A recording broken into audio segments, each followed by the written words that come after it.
Hello Gemini, Sun, Moon, Rising, and Venus signs. Kamusta kayo? Sana po'y nasa mabuti kayong kalagayan. Welcome back po sa Star Tarot. At kung bago kayo dito, welcome din po kayo. Please subscribe, like, share my videos, and leave me a comment kung nakaresonate kayo.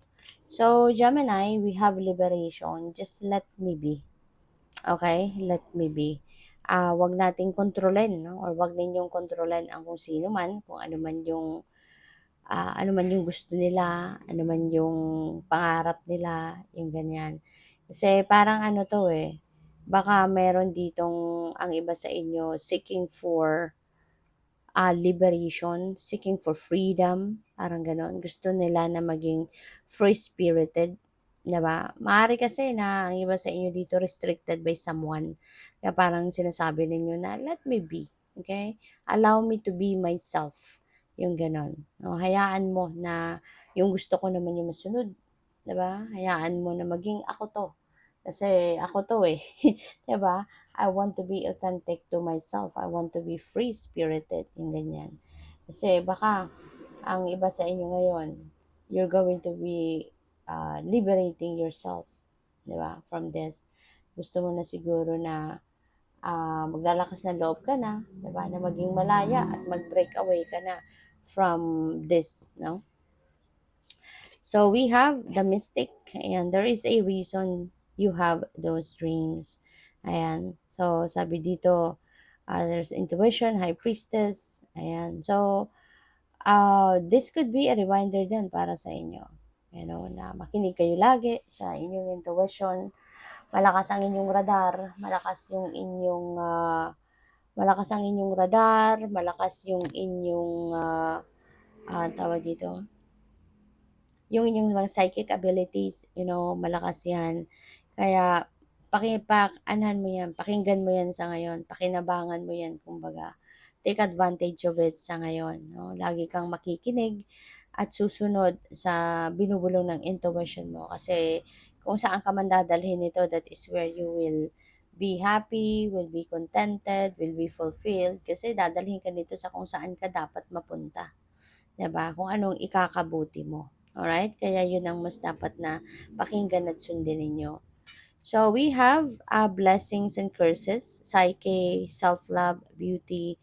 Ayan. So sabi dito, do not be ashamed, not of your thorns or of your flowers. Ayan. So wala ka naman talagang dapat na ikahiya. Okay? Kung ano ka, ikaw yan. 'Di ba? Maaari namang ano yan, you are also proud of yourself, hindi ba? Kung ano ang meron ka sa ngayon, kung sino ka sa ngayon, ikaw yan Kaya you are taking pride of yourself. Kaya wag mong isipin kung ano ang sasabihin ng iba kasi ang daming kritiko sa paligid natin talaga. May mga tao na iba-iba, 'di ba? Iba-iba ang pagtingin, no? Sa bawat bagay, sa bawat tao. Kaya may mga taong siguro nakaka-appreciate sa'yo, may mga taong naiinis sa'yo, may mga gano'n. So, wag mong alalahanin sila, wag mo silang isipin. Ang isipin mo, focus on yourself. Ikaw 'yan, no? Kahit ano ka man, ano man ang itsura mo, ano man ang ugali mo, ikaw 'yan, no?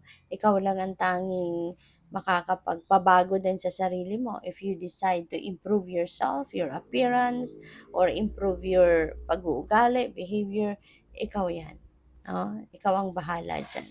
And 'wag mong hayaan na maimpluwensyahan ka ng ibang tao, alright?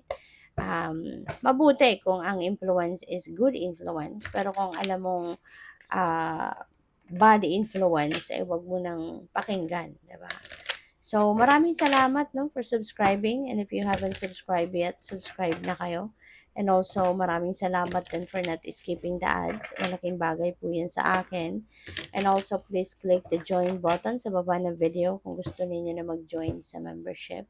So we have fork in the road. This is fork in the road is indecision. So maaari na meron kayong pagdedesisyonan, there are choices pero hindi mo alam, no, kung ano yung magiging decision mo. Maybe you are not sure yet, no, kung ano yung pagdedesisyonan mo rito. Kung anong direksyon ang tatahakin mo. So, you know what, it's better if siguro, yun nga, makinig ka sa iyong intuition. It's better if mag-iisip-isip ka muna, magninilay-nilay or magmumuni-muni muna.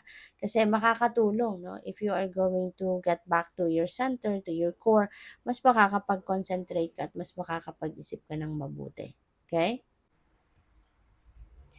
We have message in a battle. Ayan. So, ano to? Since meron din tayong intuition and high priestess energy, maaari no na this message is messages coming from the divine.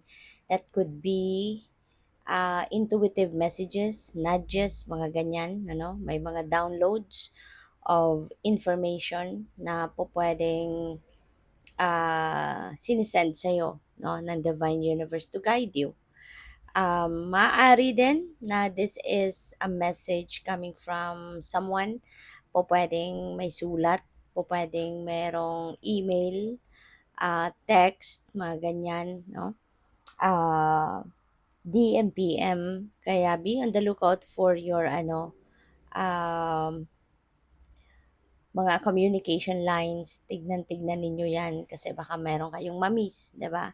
Na mensahe. Okay? So, yun. We have Treasure Island. Wow. So, maaari no na yung sulat na yan sa'yo, information na yan na dadating or ipapadala sa'yo could be linked no dito sa Treasure Island energy. Baka ano yan, balita, tip sa inyo no of an opportunity na pwedeng pagkakitaan, ganyan.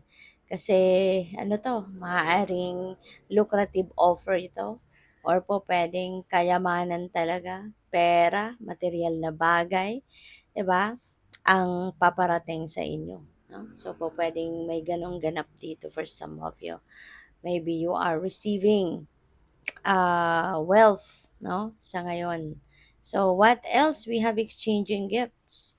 Si exchanging gifts, this is generosity energy, you know, give and take, ganyan.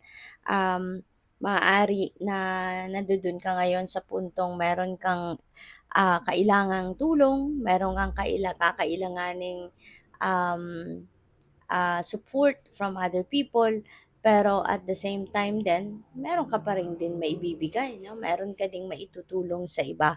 Meron din ibang bagay, no, na po pwede kayong itulong, no, from other people, for other people. Yun. So, what else? We have observer.